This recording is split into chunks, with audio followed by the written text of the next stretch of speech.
My name's Lael Kassem, and the story behind the Auburn Tigers started in 2011. All my life I've grown up watching my brothers play AFL and really any sport, and we've been a really sporty family, and fortunately enough we've probably been more competitive with one another than anyone else.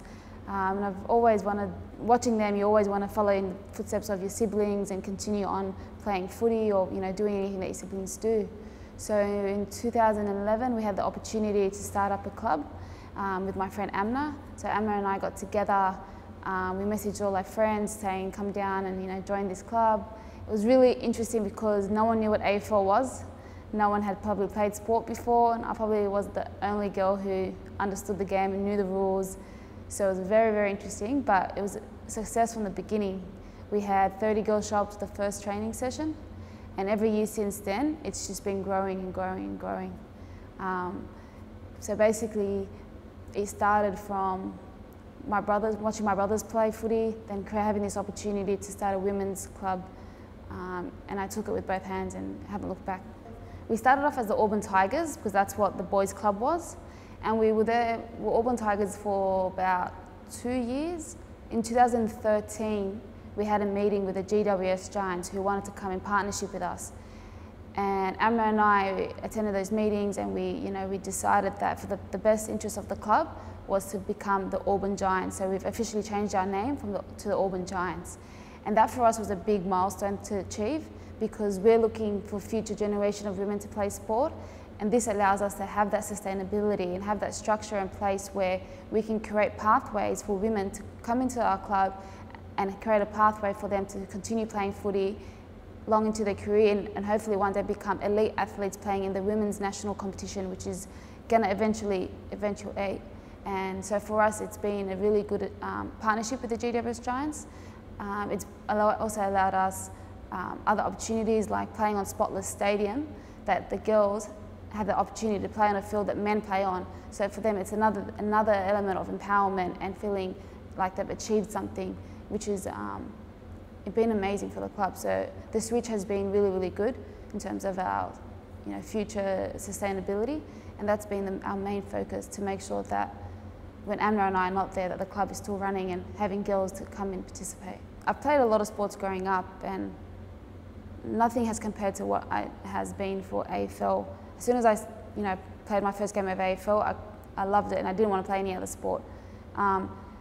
In my first year, I made the representatives teams, and ever since my first year till now, I've been playing for the New South Wales women's side, and it's allowed me to interact with so many different people outside of the Auburn Giants. I've been able to represent the club and myself to a lot of different people from a lot of different cultural backgrounds, but being the first female Muslim girl to be in that side for me is an achievement in itself, and I hope that future girls can look up to that and say that they can do it too.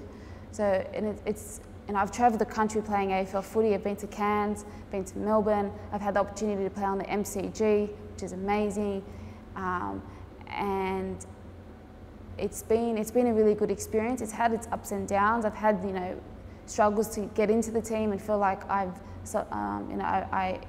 earned that position. Sometimes I have those thoughts where I don't think I'm good enough to play in the team, but I think that's a good thing because other people can understand that it's not just easy for me and it's not going to be easy for you, but it's going to be a struggle. But if you really want it, then you got to work hard for it, and you got to push past any barriers that come your way and tell yourself that you are good enough and prove it and go on the field and do that.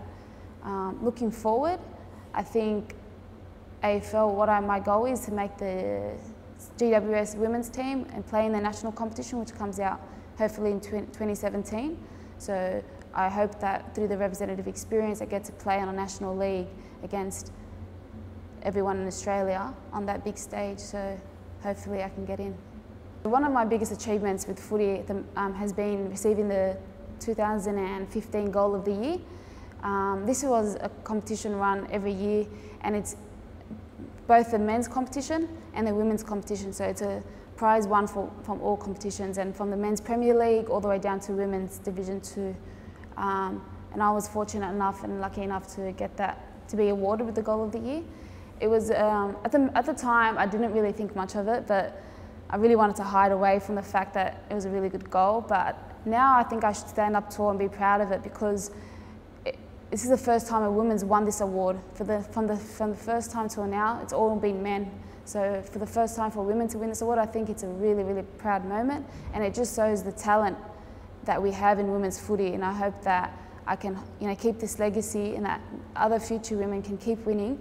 And like I said, I hope that I can be that role model for a future generation of females, and from all cultural backgrounds, to say, she got that award, I can do that too. And I'm really proud of it, and I think that it's a great legacy to hold, and I know that there's going to be many other females after me to win that award, and probably win a lot more awards than me, and I'm looking forward to it. So the challenges involved in starting up the club were probably a big list, and I think the biggest thing was teaching these girls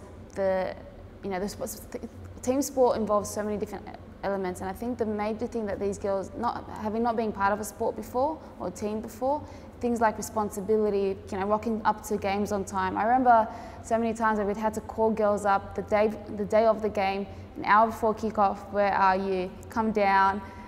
Just because they didn't have that sense of responsibility before, so I think that was probably a really big challenge. Another challenge was probably just every single girl, and I think every person, whether female or male, they learn differently. So as a coach, and I coached the club for the first 2 years, I had to find ways to teach the same thing to 10 different girls in 10 different ways, because some were visual learners, some were more learners on a piece of paper. I had to explain things to some people. Every female learned differently, and so for me, I found it really challenging to try and explain and teach all the different elements in AFL footy to so many different girls in so many different ways, so everyone can understand. Other challenges were the fact that girls lacked the self-esteem or confidence to think that they were good enough to play footy. Every girl that I've approached to play AFL, their first response is, I'm not good enough. And for me, that's really sad, because I want to empower women, and I think the best thing about this club is empowering women. And for me, the challenge is getting these girls to come to believe in themselves, that they are good enough. And the proudest moments I've had with this club is by the end of the season, the girls coming up to me and telling me, Lael, I did it, I played footy, I caught the mark, I ran a lap without stopping, and they have amazing smiles on their faces, and it's incredible to see that they go from not believing in themselves to believing in themselves. And it is a challenge, but one worth overcoming every single year. For me, team sport has given me a sense of, it's allowed me to strengthen my identity of who I am and what I believe in my values. And I think sport has so much benefits off the field that changes your life forever. And I'm one that advocates that sport can change the world one person at a time. And every single girl that comes into the footy club, their lives has changed. Not just on the footy field, but off the footy field in terms of their work and life and everything outside footy. Sport gives girls a sense of achievement, so they come in and they achieve certain things that they thought they couldn't, which this gives them the self-confidence to achieve things outside of footy. Sport gives girls the sense of empowerment, that they are good enough and that they can do things outside the scope of what society tells them they can or can't do. And I think the biggest thing that sport can provide for women is a sense of belonging, and a sense of a family and a home that girls can come to, and they can connect with one another and have that social circle where they're all in the same boat, they're all coming to a football club to play footy and have that sense of sisterhood with one another. Is something that they're going to have those friendships for lifelong.